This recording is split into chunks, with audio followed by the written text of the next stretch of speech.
충격적인 사건을 접하고 끔찍한 짓을 저지른 범죄자들을 인간의 탈을 쓴 악마라고 비난하지 않습니까? 자, 그런데 말입니다. 요즘은 이 악마들이 일자리를 잃고 헤매고 있다고 합니다.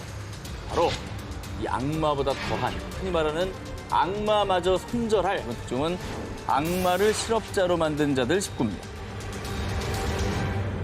악마보다 더 악랄했던 그들의 범죄의 수법은 정말 입에 담을 수 없을 정도로 너무 잔혹했는데요. 그런데 잔인한 범죄 수법에 비해 범행 동기는 정말 황당 그 자체. 이 충격적인 사건들을 들으면 왜 악마가 실업자가 됐다고 하는지 여러분도 알게 되실 겁니다. 모모가 동물들을 지키는 법. 지난 2월 13일 남아프리카 공화국 림포포주 북부 지역을 찾은 메럴리즈 벤더머위. 야생동물 보호를 위해 참여했어요. 잘 부탁드리겠습니다. 야생동물 보호해야죠. 이런 취지가 좋은 행사는 더 많아져야 되는 거 아닙니까? 네. 그럼요. 그리고 몇 시간 후 자신의 SNS에 인증 사진들을 올린 벤더머위. 그런데 인증 사진이 공개되자 악마를 봤다, 그걸 들고 웃다니 인간이 제일 무섭다, 이런 사진을 자랑이라고 올리는 거야? 라며 수많은 누리꾼들의 비난을 피할 수 없었는데요. 바로 이 사진입니다. 뭐야?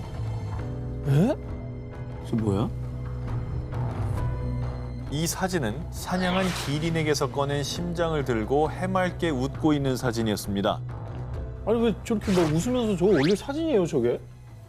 그리고 아까 뭐 제가 제일 확인했지만 네. 야생동물 보호하겠다고 한 거 아니에요?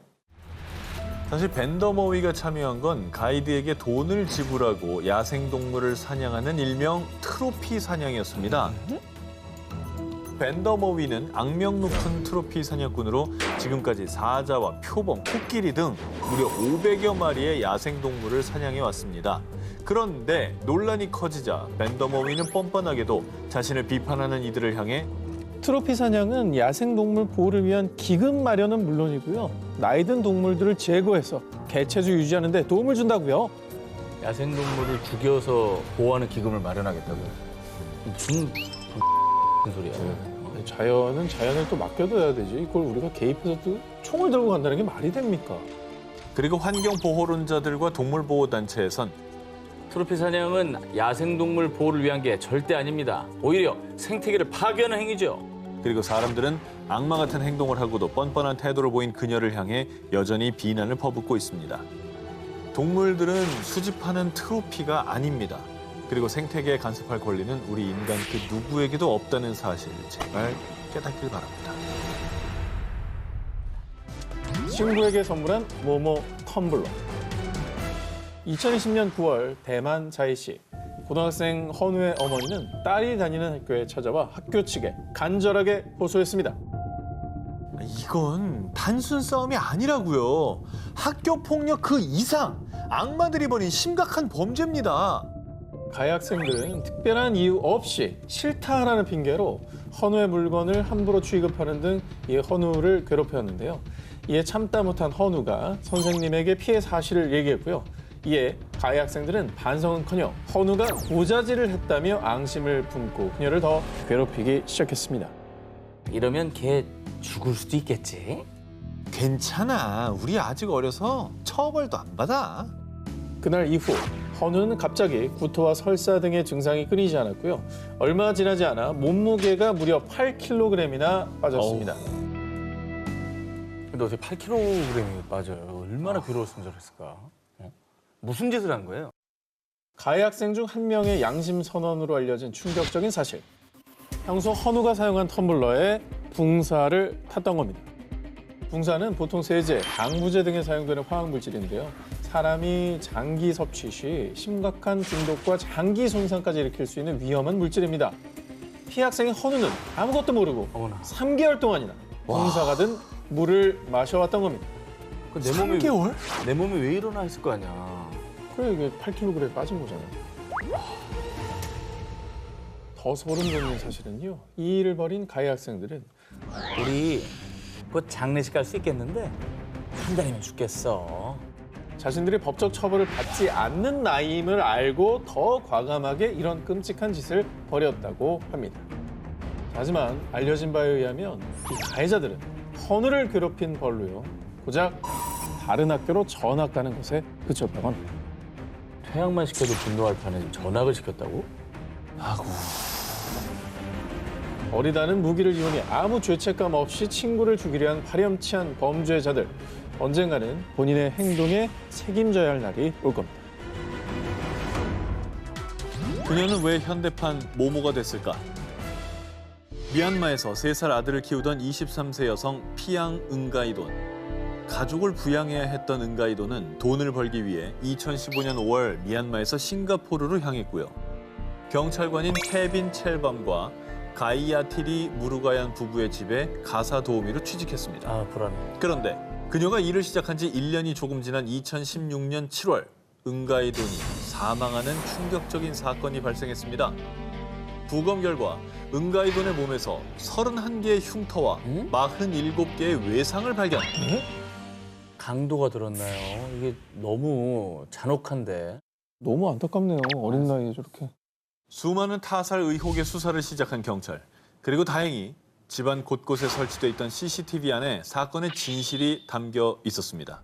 응가이돈을 살해한 사람의 정체는 바로 그녀를 가사 도우미로 고용한 집주인 무루가얀이었습니다. CCTV에는 집주인이 응가이돈을 무참히 살해하는 현장을 포함해 응가이돈이 사망하기 전 35일 동안 계속해서 그녀를 학대하는 집주인의 만행이 고스란히 남아 있었습니다. 아니, 경찰 가족이라며? 그래, 집주인이. 경찰이라면서. 사실 집주인 무루가야는 응가이돈이 가사 도우미로 일하기 시작한 지 얼마 되지 않아서부터 행동이 굼뜨고 비위생적이며 너무 많이 먹는다며 폭력을 휘두르기 시작.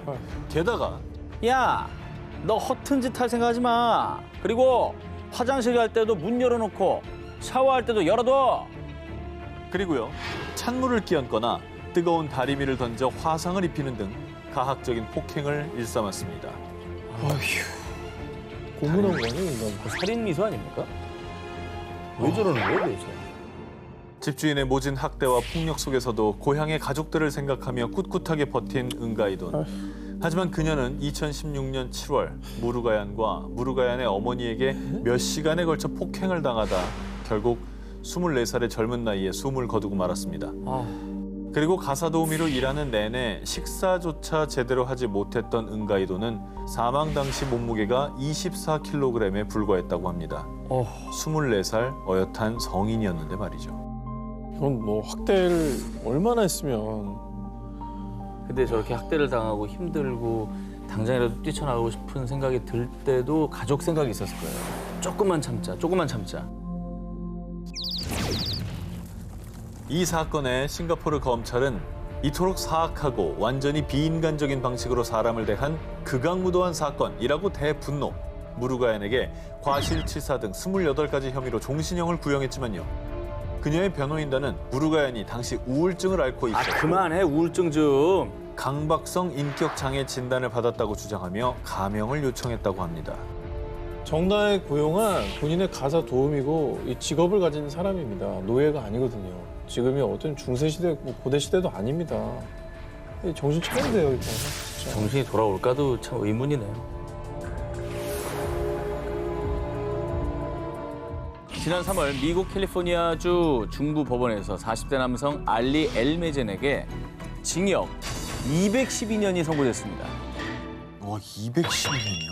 네. 이 정도면은 뭐 흉악범? 흉악범. 연쇄살인범 뭐 이런 거 아니에요?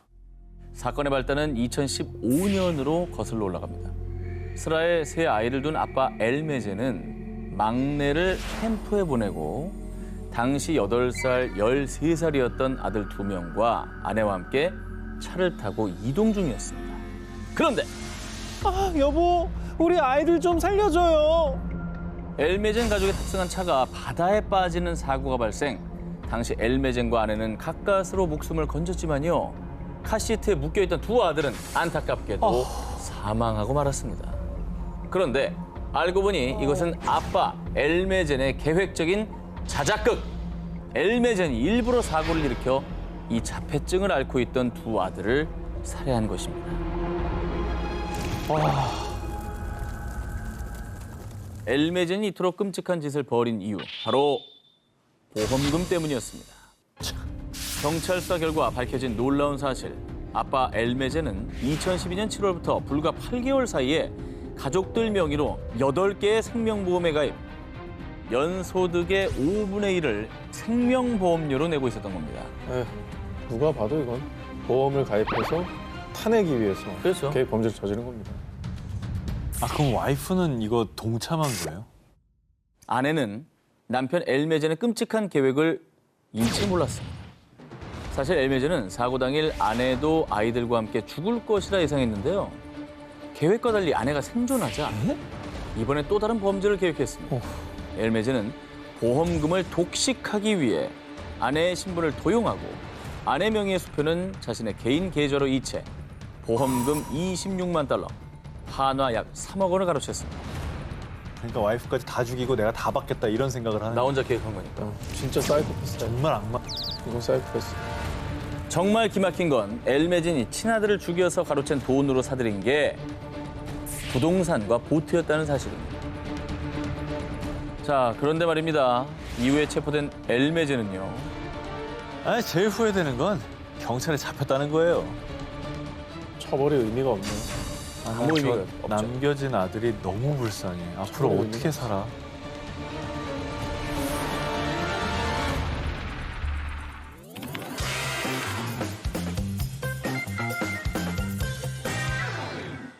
(2015년 1월 7일) 중국 광저우 90대 노인 펑 씨의 가족들에게 전해진 비보. 아버님이 세상을 떠나셨어요. 얼른 오세요.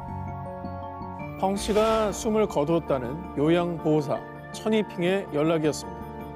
이후 가족들은 깊은 슬픔에 빠졌는데요. 그런데 전날까지만 해도 식욕도 좋고 건강했던 이 펑 씨가 갑작스레 세상을 떠나자 유가족들은 어딘가 미심쩍은 생각이 들었고요. 게다가 저희 어머님도 그 사람이 맞고 얼마 안 돼 돌아가셨어요.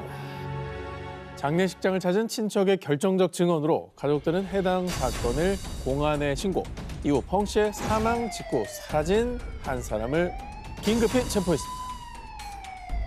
그러면 이제 자연사는 일단 아니란 얘기고 살인 사건이었다는 얘기네요. 그렇습니다.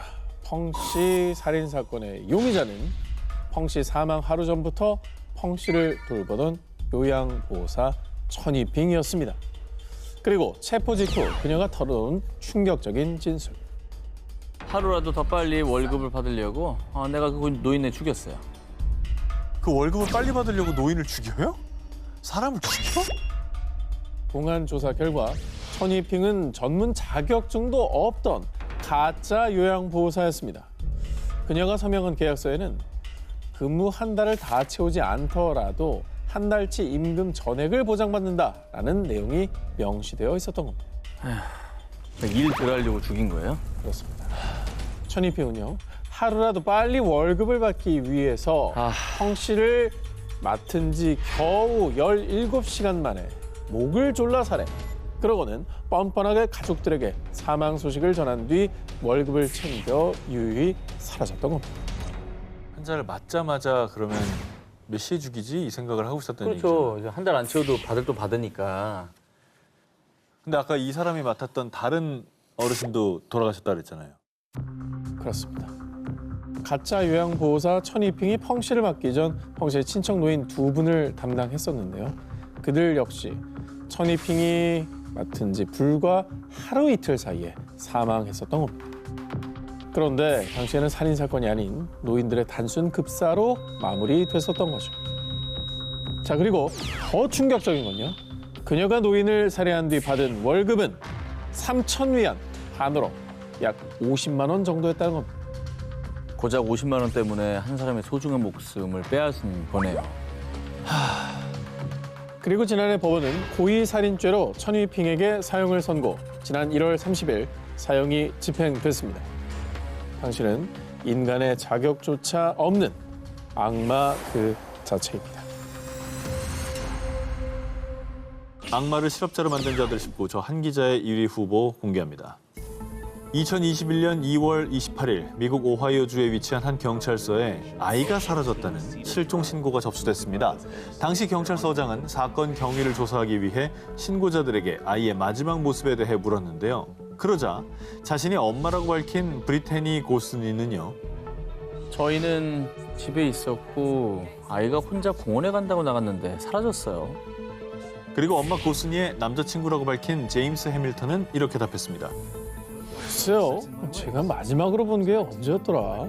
기억이 안 나는데요. 아이가 실종된 것 치고는 이상하리만큼 차분한 말투에 두 사람의 진술이 일치하지 않자 경찰서장은 신고한 이들을 의심, 강하게 추궁했는데요. 그러자 고순이의 입에서 나온 충격적인 고백. 아 그래요. 사실 제가 죽였어요. 사건은 실종 신고 이틀 전으로 돌아갑니다. 세 자녀와 함께 한 공원으로 나들이를 떠난 엄마 고순이. 공원에 도착한 그녀는 6살 아들 제임스 허치슨을 혼자 버려두고 나머지 자녀들만 차에 태운 채 그대로 출발한 건데요. 버린 거예요? 버린 거야? 왜 쟤만 놔두고? 혼자 버려지자 겁에 질려 다급하게 자동차 문 손잡이를 잡고 매달린 허친슨. 그런데 말입니다. 엄마 고순이는 이를 보고도 전혀 동요하지 않고 냉정하게 속력을 냈습니다.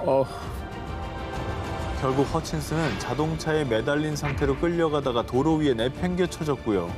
떨어지면서 머리를 크게 부딪혀 결국 사망하고 말았습니다. 어머머머. 그리고 그 충격적인 장면을 차 뒷좌석에서 다른 두 아이들이 똑똑히 보고 있었습니다. 문 손잡이를 잡고 달렸다고 그랬잖아요. 근데 이게 본능적으로 알았던 것 같아요. 나 버려지겠구나. 그래서 간절하게 잡았던 게 아닌가. 그렇게 매달린 아이를 또 달고 달린 거 아닙니까? 도로 위에 쓰러진 허친슨을 보고도 외면하고 사라졌던 고순이는 30분 뒤 다시 공원으로 돌아왔습니다.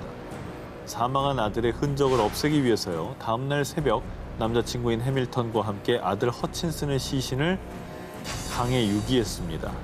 그리고는 그날 아침 아무 일도 없었다는 듯 뻔뻔하게 실종 신고를 한 건데요. 너무 충격적이네. 유기까지 하고 실종 신고를 태연히 한다.